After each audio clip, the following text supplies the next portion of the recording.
L'association Viva organise depuis novembre dernier un atelier de lecture intergénérationnelle à la Villa La Solitaire. L'atelier invite des aînés et des enfants de 7 à 9 ans à se rencontrer autour d'un goûter et d'une activité de lecture. Les participants lisent ensemble une série d'ouvrages destinés à la jeunesse et échangent ensuite dessus. L'atelier intergénérationnel est né dans la lignée de nos projets qui créent du lien entre les générations, qui donnent du sens, qui permettent de transmettre des expériences et qui donnent aussi de l'affection entre les générations. On voulait permettre à des enfants de lire en compagnie d'aînés qui vont les guider pour la lecture. On avait plus cette idée-là d'être une aide finalement à l'acquisition de la lecture, de pouvoir avoir une relation amicale qui se crée, mais autour d'une activité qui a aussi une visée pédagogique. En particulier pour des enfants qui n'ont pas forcément nécessairement quelqu'un à la maison qui les aide, ou alors pour être dans un contexte où finalement il n'y a pas la pression scolaire, il n'y a pas la pression de dire c'est des devoirs. C'est quelque chose qui nous fait plaisir parce que vous verrez, il y a des passages tout à fait amusants, donc c'était vraiment dans l'idée de s'inscrire dans cette perspective-là.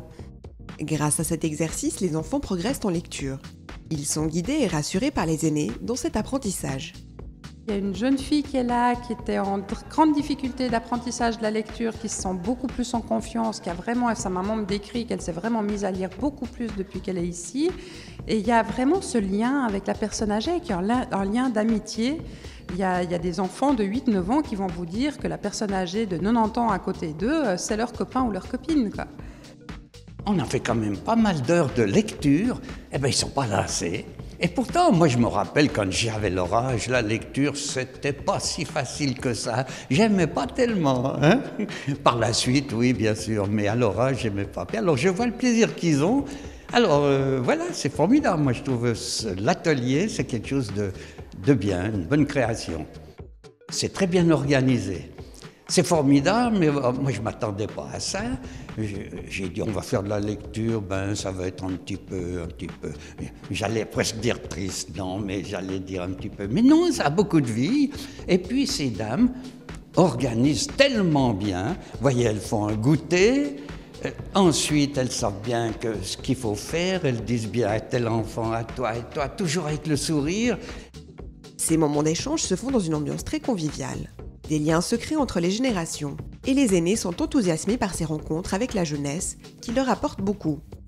J'ai un fils qui a 53 ans. Malheureusement, il n'a pas eu d'enfants. Et je retrouve ici tout plein d'enfants. Ça paraît très drôle, mais ça demande à une personne âgée le contact des enfants. Puis ici, elles sont chouquettes. Il y a les 2 filles d'Anne-Claude, elles sont tellement adorables. Et puis je viens volontiers pour sortir, pour pas s'enfoncer dans un fauteuil puis perdre tout contact. Il faut quand on est âgé, pour rester jeune. Ça apporte la joie déjà avec les enfants, parce qu'ils sont tellement vivants, ils ont tellement de plaisir à venir, que pour nous, c'est la même chose, hein.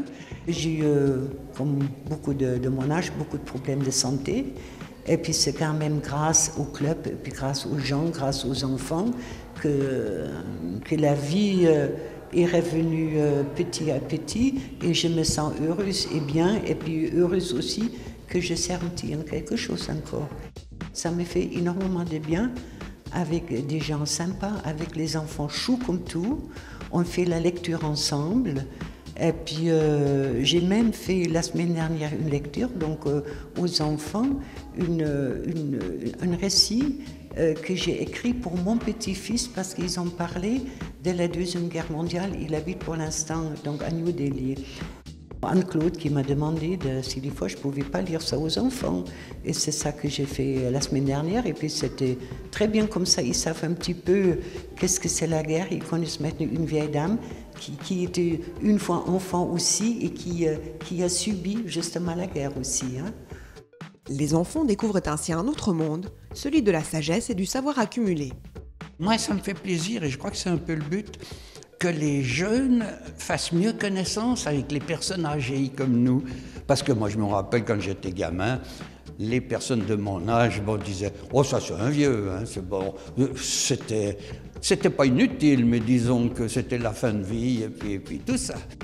Il y a tout l'aspect autour de la lecture qui est quelque part aussi un alibi parce que finalement, c'est des personnes qui ont vécu énormément. Pour certaines d'entre elles qui sont nées à Lancy, qui ont vu grandir Lancy et qui vont transmettre aussi toute cette histoire aux enfants. Qui vont pouvoir dire, tu vois, là, c'est un endroit où quand j'étais gamin, il y a des moutons là autour. Puis c'est là qu'on venait faire de la fronde. Je me souviens, on avait cassé la fenêtre. Qu'est-ce que je m'étais pris comme bordée par mes parents. Enfin, il y a toutes ces anecdotes qui viennent et qui finalement inscrivent toute l'histoire, nous inscrivent dans une filiation, dans une transmission, dans une histoire de la commune et nous donnent un sentiment d'appartenance au lieu aussi qui me paraît extrêmement importante. Une activité qui va bien au-delà des aspects pédagogiques et ludiques et redonne toute sa place, tant aux plus petits qu'aux plus grands.